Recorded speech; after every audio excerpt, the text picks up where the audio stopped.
యాదాద్రి భువనగిరి జిల్లా రాజాపేట మండలంలోని పలు గ్రామాల్లో ఇందిరమ్మ ఇళ్ల గృహప్రవేశ కార్యక్రమంలో తెలంగాణ రాష్ట్ర ప్రభుత్వం ఆలేరు ఎమ్మెల్యే బీర్ల ఐలయ్య పాల్గొన్నారు. రాజాపేట మండలంలోని రేణికుంట గ్రామంలో బొడ్డు లక్ష్మి, పారుపల్లి గ్రామంలో రావుల సిద్ధమ్మ స్వామి, కుర్రారం గ్రామంలో నీల వీరయ్య బాలమణి లబ్ధిదారుల యొక్క ఇందిరమ్మ ఇళ్ల గృహప్రవేశం చేసి వారికి ఇచ్చిన మాట ప్రకారం యాట పొట్టేలు బట్టుబట్టలు అందజేశారు.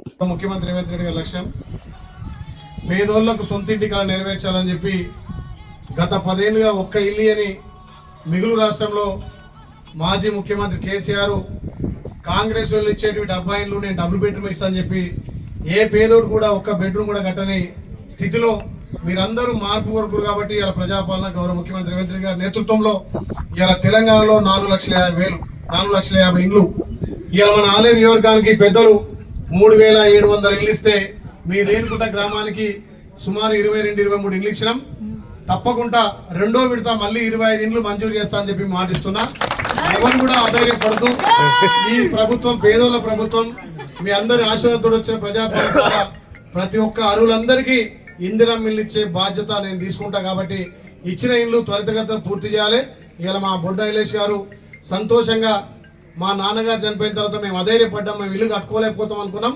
ఈ ప్రభుత్వం గౌరవ ముఖ్యమంత్రి రేవంత్ రెడ్డి గారి నేతృత్వంలో మీరు వచ్చినాక మాకు ఇల్లు వచ్చిందని చెప్పి తమ్ముడు సంతోషం, వాళ్ళ కుటుంబం కూడా చాలా సంతోషంగా వ్యక్తం చేస్తూ ఏదైతే ప్రతి గ్రామంలో మొదట గృహప్రవేశానికి బట్టలతో పాటు యాట కూడా ఇస్తానా మా తమ్ముడు ఇంకా 4 రూపాయలు కలిపినట్టుండు. పెద్ద యాట 10 మందికి ఎక్కించుకుపోయి యాట గుర్తుకొచ్చింది. కాబట్టి తప్పకుండా ఇదే స్ఫూర్తితోటి ఈ రేణికుంటలో 23 ఇండ్లు ఈ 2-3 నెలలే కంప్లీట్ చేయాలి. రెండో విడత మళ్ళీ మీకు 25 ఇండ్లు ఇస్తా. ఎవరు ఆధారపడదు. ఇంకా 3 సంవత్సరాలు మన ప్రభుత్వం, మన గౌరవ ముఖ్యమంత్రి రేవంత్ రెడ్డి గారి ప్రభుత్వం ఉంటది. కాబట్టి మళ్ళీ మీరు ఎట్లాగో ఆస్వాదిస్తారు. ఇంకో 5 ఏళ్ళు మన ప్రభుత్వం వస్తుంది, మళ్ళా కాంగ్రెస్ ప్రభుత్వమే. 8 ఏళ్ళు కాంగ్రెస్ పార్టీకి డోకలేదు, ఇందిరమ్మ ఇండ్లకు డోకలేదు, సంక్షేమ పథకాలకు డోకలేదు.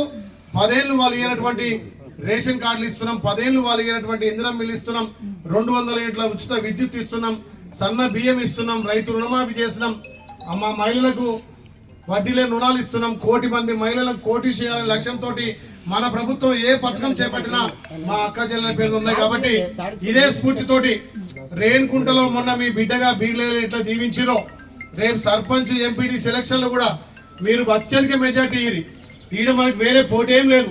మళ్ళీ పోటీ పడతాం, మనలో పోటీ పడతారు. కానీ మనం ఏదైతే పార్టీ చూపించిన వ్యక్తికి మీరు గెలిపిరి, సర్పంచ్ గా ఎంపీడీస్ గా నాకు గెలిపించి కానుకయ్యిరి.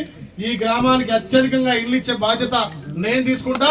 ఈ ఎనకబడ్డ గ్రామాన్ని అన్ని విధాల అభివృద్ధి చేసే బాధ్యత నేను తీసుకుంటా.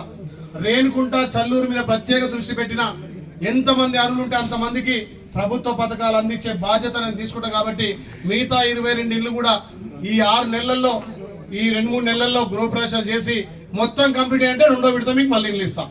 కంప్లీట్ చేస్తావా నగేష్? భాస్కర్ భాయ్, ప్రత్యక్షంగా ఎవరు అపోబోదు, రాజకీయాలకు అతీతంగా, పార్టీలకు అతీతంగా, కులాలకు అతీతంగా మనం ఇందిరమ్మ ఇల్లు ఇస్తున్నాం. ఇది ప్రజాపాలన, గౌరవ ముఖ్యమంత్రి పాలన. మీరు ఎవ్వరు ఆధారపడద్దు. తప్పకుండా మీ బిడ్డగా ఈ గ్రామాన్ని అన్ని విధాల అభివృద్ధి చేసే బాధ్యత నేను తీసుకుంటా. ఆడ కుర్మ సంఘం కడుతున్నాం, పద్మశాలి సంఘాన్ని మొన్న ఇచ్చినాం, గౌడ సంఘానికి ఇస్తా, అన్ని కుల సంఘాల భవనాలు కూడా ఇచ్చే బాధ్యత నేను తీసుకుంటా. గత 10 ఏళ్ళు